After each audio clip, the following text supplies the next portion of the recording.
young woman sitting over there?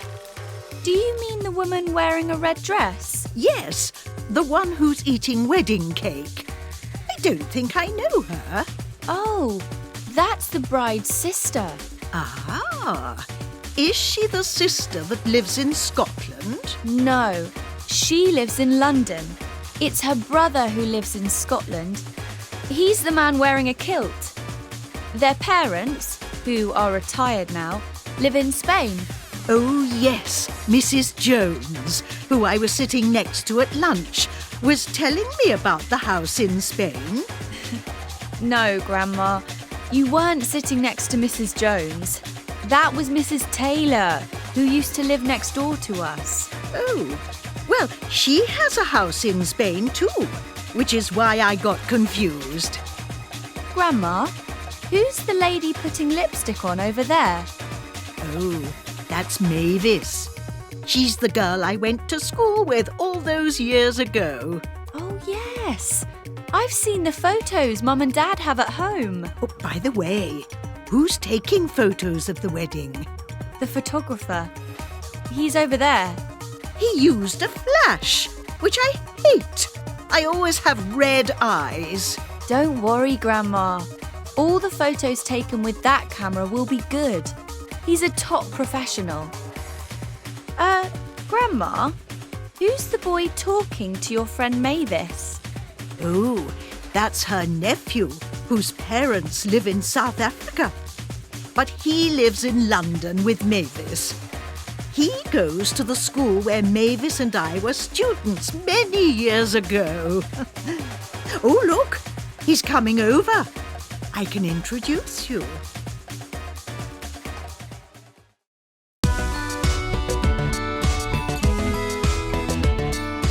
Hello again. In today's lesson, we will explore the world of relative clauses. We'll remind ourselves of how to use defining and non-defining relative clauses. Then, we will look at two more types of clause: reduced relative clauses and comment clauses. You use defining relative clauses to identify the person or thing you are talking about. You begin a defining relative clause with words like that, which, who, whose, and where.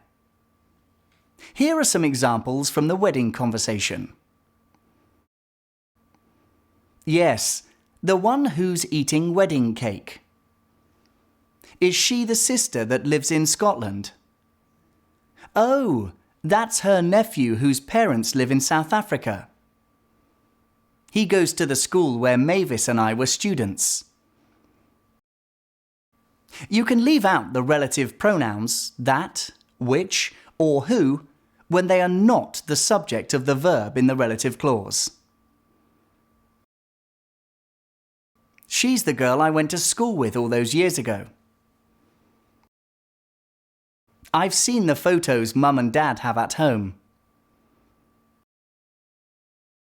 However, when the relative pronoun is the subject of the verb in the relative clause, you cannot leave it out. It's her brother who lives in Scotland. You use non-defining relative clauses to give extra information about the person or thing you are talking about. Non-defining relative clauses start and end with a comma.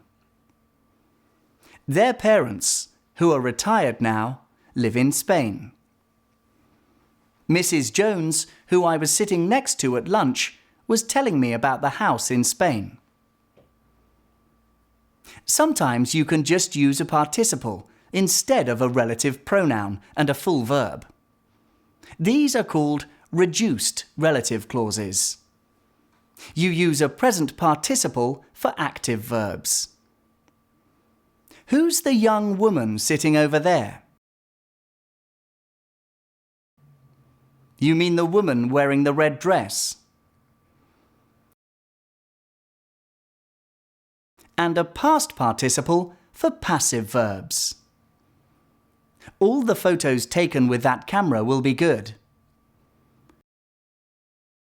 Their parents, retired now, live in Spain. Finally, if you want to comment on the whole of the main clause, you can use a comment clause after a comma. You always begin a comment clause with which.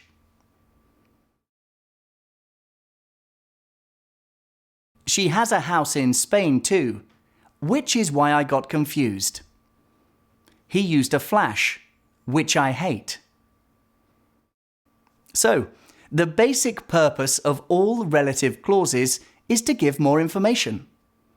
It's important to think about how to begin a relative clause and whether or not you need to use commas. Well, that's all for today. Thank you and see you again soon.